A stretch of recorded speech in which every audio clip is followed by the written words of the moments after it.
Ruhlar Bölgesi serisinin 6. filmi vizyona girdi. Filmin bazı sahneleri var ki bu korku serisinin neden bu kadar sevildiğini yeniden hatırlatıyor. Özellikle oturma koltuğunun altındaki o bölüm tam bir korku ziyafeti. Peki serinin son filmi Ruhlar Bölgesi Aramızdalar seyirciyi korkutuyor mu? Birlikte inceleyelim. Yeni filmin konusu nedir sorusuna cevapla başlayalım. Kızıyla birlikte çocukluk evinde yaşayan bekar anne Gemma bir şeyi fark eder. Peki nedir bu?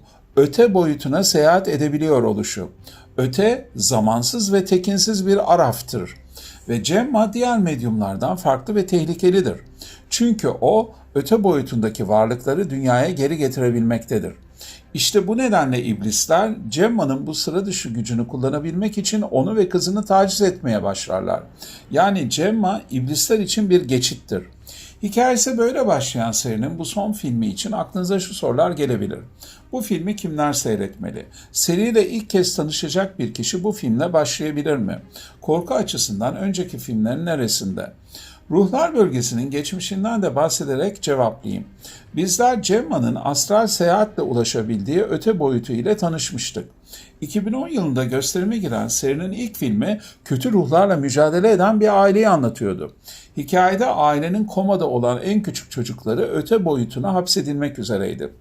İşte bu aileye yardım eden Alice adlı kadın serinin tümünde olduğu gibi bu son filmde de karşımızda.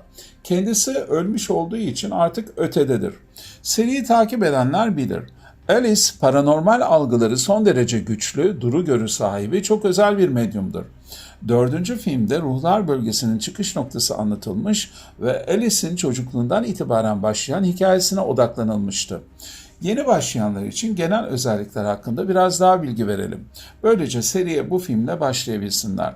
Mekanların olmazsa olmazı müstakil evler başrollerde olsalar da esasen insan bedenleri lanetlidir. Yani mekanı değiştirseniz de bir şey fark etmez. Astral seyahat yani beden dışı deneyim evrenin ana merkezidir. Ruhlar bedenden uzaklaşınca beden boşalır. Boş kalan bedenleri iblisler istila eder. Buradaki parazit ruhlar yaşayanları kıskanır. Bu son filmde de olduğu gibi korkular ve lanetler kuşaktan kuşağa aktarılır. Bastırılan travmalar bilinç altında daha da büyür. Fedakarlık için ötenin en derin noktasına gitmek gerekir. Kabuslar ve karabasanlar somut birer tehdittir. Eğer ruhlar ve etkilerini inceleyen tinselciliğe meraklıysanız zaten bu paranormal korku serisini biliyorsunuzdur. Ruhlar Bölgesi filmlerini ergenlerin de seyredebilmeleri için genelde yüksek şiddet kullanılmıyor. Daha çok masallarda da karşınıza çıkan korkutucu insanlar, varlıklar seyredenleri dehşete düşürüyor. Kapalı yerde kalma korkusuyla karanlıktan korkma fobisini tetikleyen ilginç sahneleri eminim hatırlayanlar olacaktır. Ruhlar Bölgesi Aramızdalar saydığım fobilerin yanı sıra dentofobi yani dişçi korkusunu da körüklüyor. Sony Pictures'ın YouTube kanalında paylaşılan ve şu ana kadar 35 milyon kişi tarafından seyredilen fragmanın ilk sahnesinden bahsediyorum. Bu filmi önerir miyim? Serinin hayranıysanız evet. Önceki filmlerle karşılaştırdığımda bu film korku açısından seriye yeni bir şey katmıyor.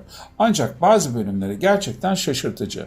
Mesela başta bahsettiğim Gemma'nın büyük oturma koltuğunun altına girdiği uzunca bölüm tam bir korku ziyafeti. Ben seyrederken irkildim. Filmin bu yönleri serinin hayranlarını tatmin edebilir. Videoyu beğenmeyi ve kanalımıza abone olmayı unutmayın. Bir sonraki videoda görüşmek üzere, iyi seyirler.